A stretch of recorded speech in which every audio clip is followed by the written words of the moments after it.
Muy buenas noches, amada familia. Bienvenidos una vez más a su Escuela de la Visión. En esta oportunidad quiero invitarles a que tomen su Biblia, tomen papel, lápiz, se pongan cómodos y no permitan que nada los distraiga. Siéntense junto a su familia y vamos a comenzar una lección más. Esta es la cuarta entrega de la serie La Iglesia de los Hechos y vamos a profundizar un poco en la característica más resaltante, a mi parecer, de la iglesia del primer siglo, la cual es evangelismo explosivo. Y es que si no hubiese sido de esa manera, 2000 años en el futuro, como es ahora, no estaríamos aquí, ¿cierto? Ahora, entremos un poco en contexto. Recordemos que la iglesia del primer siglo, los primeros discípulos, se desarrollaron o empezaron su ministerio como tal en Jerusalén, ya que Jesús, una vez que vuelve a aparecerse a ellos después de haber resucitado, pasa con ellos 40 días enseñándoles varias cosas y además de esto les advierte que no los va a dejar huérfanos, no los va a dejar solos. Va a venir otro consolador en su lugar, que les conviene que Él se vaya y que esperen a este consolador en Jerusalén. Ellos, obedeciendo a Jesús, esperaron en la ciudad de Jerusalén y además estaban siempre unánimes en oración y adoración. Ahora bien, veamos cuáles son los rasgos que han hecho que esta iglesia haya tenido un evangelismo tan poderoso. El primero que vamos a ver es que estaban en el lugar correcto. El primero de los rasgos es este, un lugar correcto. Y vamos a leer varios pasajes. Todos ellos, excepto algunos que voy a indicar en el momento preciso, estaré leyéndolos en la versión Reina Valera 1960. Ahora bien, veamos el primero. En Hechos, capítulo 6, versículos 7, dice: Y crecía la palabra del Señor, y el número de los discípulos se multiplicaba grandemente en Jerusalén. También muchos de los sacerdotes obedecían a la fe. Y es que empezó la iglesia a formarse, a multiplicarse aquí en Jerusalén. Ellos obedecieron a esta instrucción y leemos dicha instrucción en Lucas.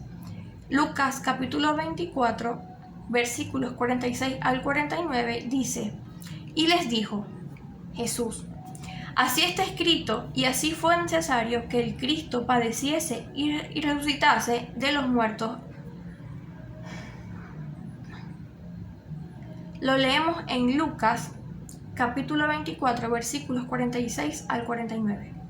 Y les dijo: Así está escrito, y así fue necesario que el Cristo padeciese y resucitase de los muertos al tercer día, y que se predicase en su nombre el arrepentimiento y el perdón de pecados en todas las naciones, comenzando desde Jerusalén.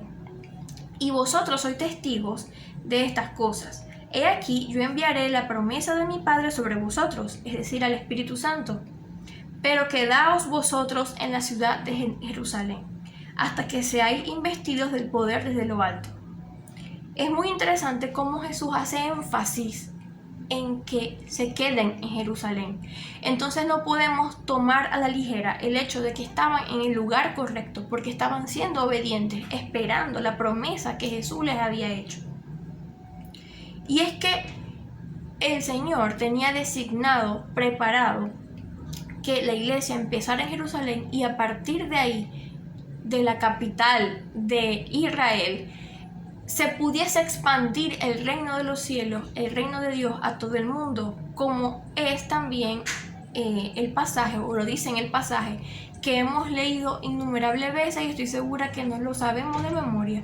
En Hechos, capítulo 1, versículo 8, dice: Pero recibiréis poder cuando haya venido sobre vosotros el Espíritu Santo, y me seréis testigos en Jerusalén, en toda Judea, en Samaria y hasta lo último de la tierra.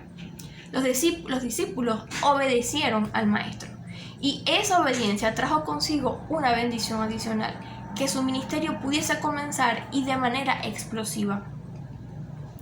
Ahora bien, el segundo rasgo característico muy resaltante es que no se dejaban amedrentar, ni siquiera por la persecución. Los discípulos tenían muchísima oposición, tanto a los judíos, los sacerdotes, los fariseos, todo el pueblo judío que se oponía al cristianismo, y también el Imperio Romano. Leemos en Hechos capítulo 8, versículos 4 al 5. Pero los que fueron esparcidos iban por todas partes anunciando el evangelio. Entonces Felipe, descendiendo de la ciudad de Samaria, les predicaba a Cristo. Los líderes judíos consideraban que las enseñanzas acerca de Jesús eran herejías. Incluso los mismos judíos, los sacerdotes del judaísmo, fueron los que conspiraron contra Jesús para que muriera, para que lo crucificaran. Ahora bien, eso no se quedó listo porque mataron a Jesús, sino que al resucitar y que los discípulos empezaron a predicar acerca de quién era Jesús, en ese momento ellos también la tomaron en contra de los discípulos y pensaban que eran unas herejías porque estaban ciegos, ellos no podían ver la verdad. Además de esto, también tenían en contra a Roma. Leemos en Hechos capítulo 4, versículos 1 al 4, y este par de versículos siguientes sí los voy a leer de la Nueva Biblia Viva, y habla acerca de la represión que sentían los judíos por los cristianos. Decía: mientras Pedro y Juan hablaban al pueblo, los principales sacerdotes, el jefe de la guardia del templo y varios de los saduceos se presentaron ante ellos, enojados porque esos dos apóstoles estaban enseñando al pueblo y proclamando que en Jesús quedaba demostrada la resurrección de entre los muertos. Los arrestaron y, como ya era tarde, los mantuvieron presos hasta el día siguiente. Pero a pesar de todo, muchos de los que oyeron el mensaje lo creyeron, y el número de los creyentes, contando solo los hombres, era como de 5,000 personas. Ahora bien, más adelante en ese mismo capítulo, en la misma versión de la Biblia, de los versículos 18 al 20, una vez que van a soltar a Pedro y a Juan, dice: los llamaron de nuevo y les ordenaron que no volvieran a hablar ni a enseñar acerca de Jesús. Ante ello, Pedro y Juan respondieron: díganos, ¿preferiría Dios que los obedezcamos a ustedes antes que a Él? No podemos dejar de hablar de las maravillas que vimos y que escuchamos. Definitivamente, los discípulos, en este caso Pedro y Juan, el discípulo amado Juan y Pedro, el que era antes de tener al Espíritu Santo una persona sumamente insegura, estaban completamente seguros de la fe que profesaban, estaban completamente seguros de que estaban haciendo lo correcto porque se los había enviado a hacer el Maestro. De modo que los primeros discípulos tuvieron que afrontar muchísima oposición de los judíos y de los romanos, porque no conforme con todo lo que estaban pasando y que pudiesen ser apresados por los judíos, además de esto, los romanos habían escuchado que Jesús era el rey para ellos. Entonces ellos sentían que su imperio romano estaba siendo atacado por parte de los cristianos, sin entender qué es lo que de verdad esto significaba. Entonces, el imperio romano consideraba un enemigo a aquellos que proclamaban a Jesús como rey. Por lo tanto, pasaban grandes persecuciones, maltratos, y además de esto los hacían pasar por martirios en frente de muchas otras personas, con la intención de que las personas se asustaran y no los escucharan. Pero como el Señor hace que todas las cosas obren para su gloria, pues esto hacía que pasara todo lo contrario. Cada mártir que moría en frente de la gente hacía que más personas cada vez se convirtieran al cristianismo, hacía que muchos más cristianos nacieran. Y por eso hay una declaración que a mí me gusta muchísimo, que la dijo Tertuliano en el año 197, y es que la sangre de los mártires es semilla de cristianos. Para estos discípulos, que los martirizaran, que los amedrentaran, no era ningún tipo de impedimento. Al contrario, se sentían gozosos de poder ser perseguidos por causa de Cristo. Y ellos no se amedrentaban por esto, sino que mientras más los perseguían, más se multiplicaba el número de ellos y más formas buscaban de hacer que el evangelio fuese proclamado. Y no solamente esto, sino que otro aspecto a resaltar en este mismo rasgo es que además de que se convertían en mártires, además de que eran capaces de ir más allá de cualquier circunstancia, ellos tenían una fe cada vez más fuerte. Tenían una fe cada vez más fuerte, porque entonces, mientras huían por sus vidas o se tenían que ir a otras ciudades, lo único que conseguían no era que ellos se quedaran callados en una cueva, sino que a donde quiera que llegaban, ellos seguían predicando y proclamando a Cristo. Ellos seguían hablando de lo que habían escuchado, de lo que habían visto, de las señales que habían podido ver y de las maravillas que había hecho Jesús en sus vidas. Y eran capaces de convertirse en mártires. Y a mí me llama muchísimo la atención el significado de la palabra mártir y quiero leérselos a continuación. Mártir viene del griego, que significa testigo. Es una persona que sufre persecución y muerte por defender una causa, generalmente religiosa, aunque también trata de creencias y convicciones con las que da testimonio de su adhesión a ella.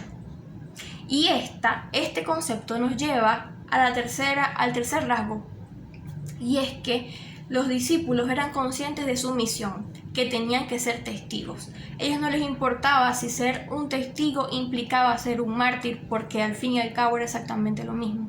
Ellos estaban siempre adheridos a sus convicciones. Y leemos en Hechos capítulo 10, versículos 42 al 43, y de aquí en adelante vuelvo a leer en Reina Valera 1960. Y nos mandó que predicásemos al pueblo y testificásemos que Él es el que Dios ha puesto por juez de vivos y muertos. De este dan testimonio todos los profetas, que todos los que en Él creyeren recibirán perdón de pecados por su nombre. Los discípulos sabían que tenían que cumplir con una demanda, una misión, y que además tenían el respaldo de aquel que había cumplido con lo que dicen las Escrituras. Ellos estaban convencidos por completo que su estilo de vida, su forma de vida era la de proclamar el Evangelio. Ahora bien, ¿cómo lo aplicamos a nuestras vidas? ¿Cómo nos convertimos en una iglesia de hecho, una iglesia de hechos que no se quede en palabras, que tenga evangelismo explosivo? La primera acción que debemos usar para adquirir el nivel de evangelismo de una iglesia de hechos es la comunión con el Espíritu Santo y el estudio de la palabra. Como decían hace un par de clases atrás, la pastora Joana nos decía que nos han repetido N veces que la comunión con el Espíritu Santo es importante. Y aquí lo volvemos a repetir. Definitivamente tener comunión con el Espíritu Santo hace que nuestra vida cambie. Y además de esto debemos conocer la palabra. Y quiero tomar un par de pasajes de un versículo, el cual pueden leer más a profundidad si leen el capítulo 2 completo de Hechos, pero voy a tomar dos extractos en los que podemos ver cómo cambió la vida de uno de los apóstoles al ser bautizado por el Espíritu Santo, con el Espíritu Santo. Y es que es exactamente acerca de Pedro que voy a conversar en este momento, y es lo que vamos a tomar para nosotros. Pedro sabemos que era una persona insegura, que hablaba muchas veces sin pensar, pero después que recibe el Espíritu Santo, Pedro es una persona completamente diferente. Es una persona que está un hombre lleno del Espíritu Santo. Y entonces vamos a leer en Hechos capítulo 2, versículos del 1 al 4. Cuando llegó el día de Pentecostés, estaban todos unánimes juntos, allá en Jerusalén, como se los dijo Jesús. Y de repente vino del cielo un estruendo como de un viento recio que soplaba. el cual llenó toda la casa donde estaban sentados, y se les aparecieron lenguas repartidas como de fuego, asentándose sobre cada uno de ellos, y fueron todos llenos del Espíritu Santo, y comenzaron a hablar en otras lenguas, según el Espíritu les daba a que hablasen. Después de esta situación, como era Pentecostés, había muchos judíos que estaban en la ciudad, pero venían de otras ciudades y otros países, y escucharon lo que estaba pasando, y es cuando creen que están borrachos porque hablan en otras lenguas y todo lo que ocurre en ese pasaje. Y Pedro se levanta con el poder del Espíritu Santo, y les habla acerca de todo lo que dice la palabra y les predica en ese momento. Es el primer sermón de Pedro. Y luego leemos en los versículos 37 al 41. Al oír esto, las personas que estaban alrededor se compungieron de corazón, es decir, que se entristecieron enormemente y se arrepintieron. Y dijeron a Pedro y a los otros apóstoles: varones hermanos, ¿qué haremos? Pedro les dijo: arrepentíos y bautícense cada uno de vosotros en el nombre de Jesucristo para perdón de los pecados, y recibiréis el don del Espíritu Santo.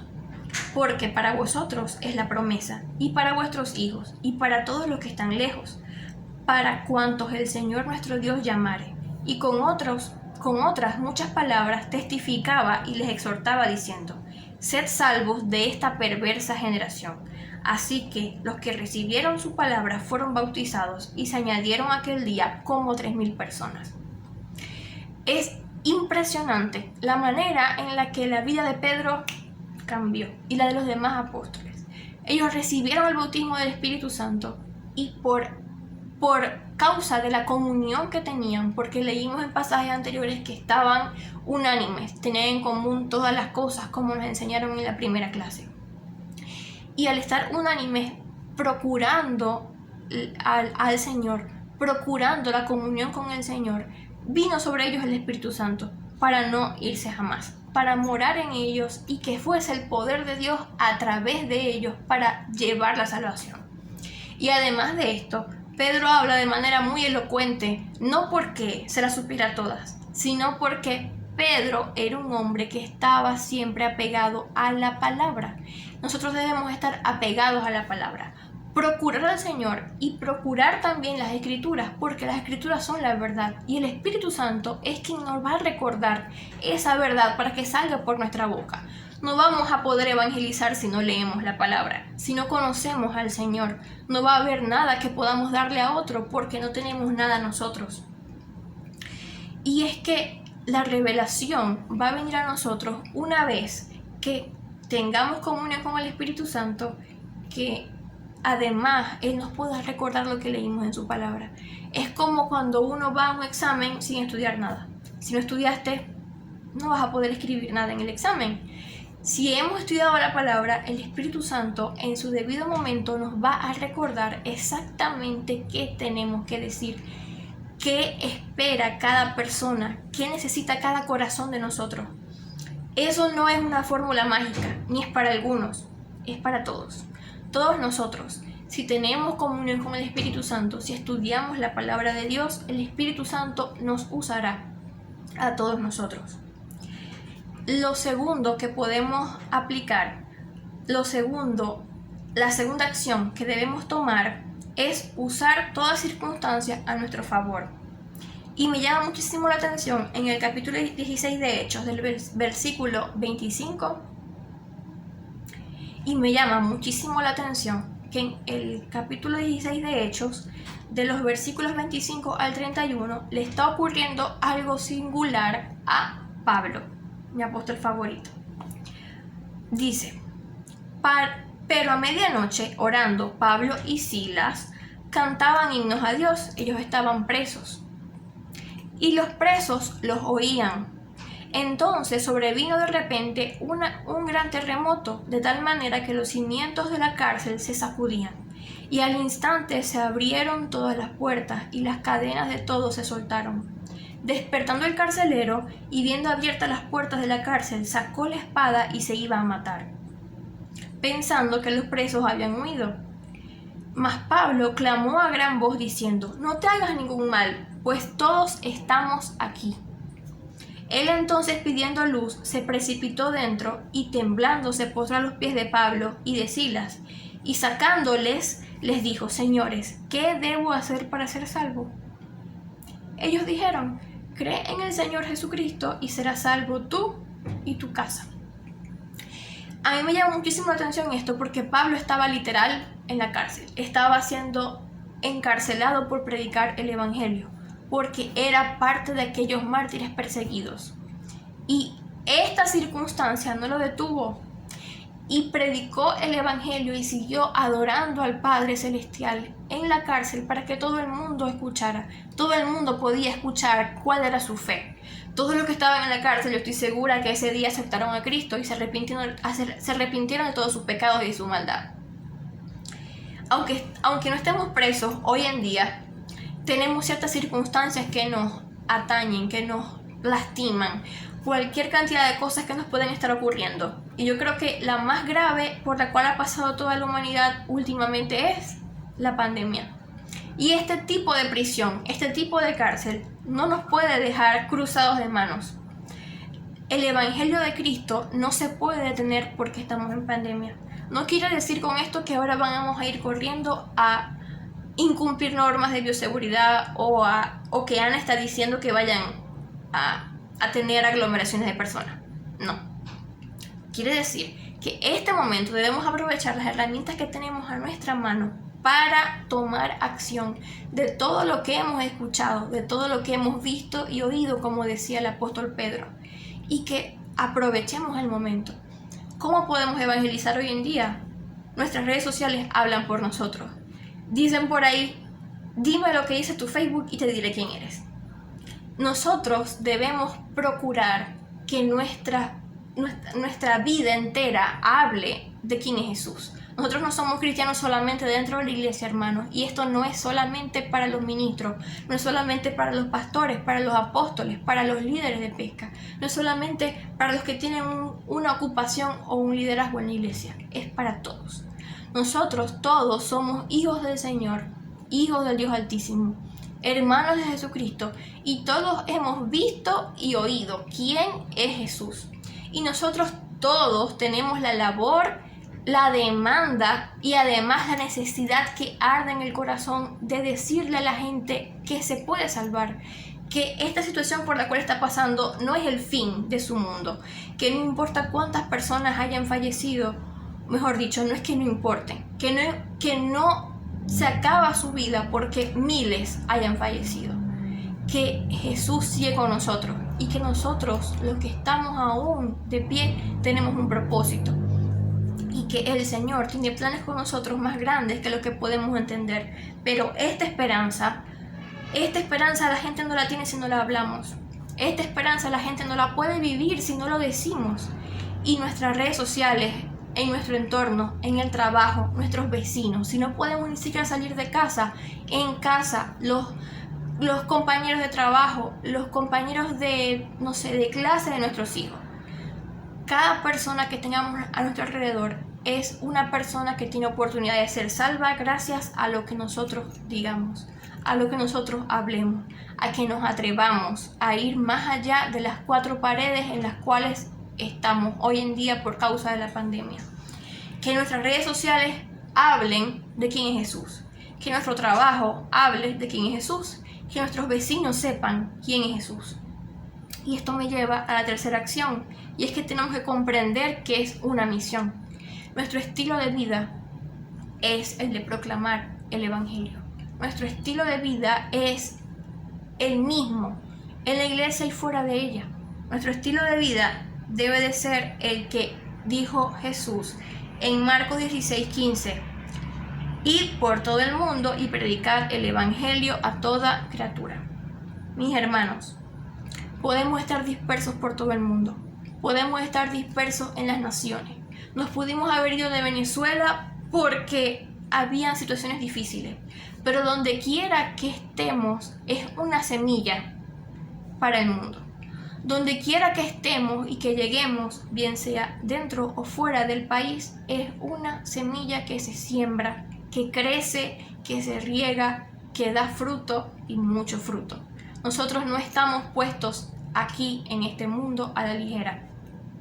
Me atrevo a decirles, hermanos, que la iglesia de los hechos tiene que ser la nuestra. Nuestra vida tiene que ser una vida de hechos y no de palabras. Nuestra vida tiene que ser una que corresponda a la fe que tenemos, y que es muy importante que resaltemos y que entendamos que el libro de los hechos no se terminó cuando murió el apóstol Pablo y que se acabó el libro de los hechos. No, el libro de los hechos se sigue escribiendo en ti y en mí. Depende de lo que hacemos nosotros, la iglesia de este siglo, la iglesia del siglo XXI, y que sepa dónde está parada y cuál es su posición. Depende de que estemos activos, fervientes, en oración, en comunión con el Señor, y que estemos alerta, que no nos quedemos dormidos. De eso depende que la iglesia del siglo XXI continúe la labor de los hechos, para que dentro de muchos años puedan decir lo que hizo la iglesia de hoy.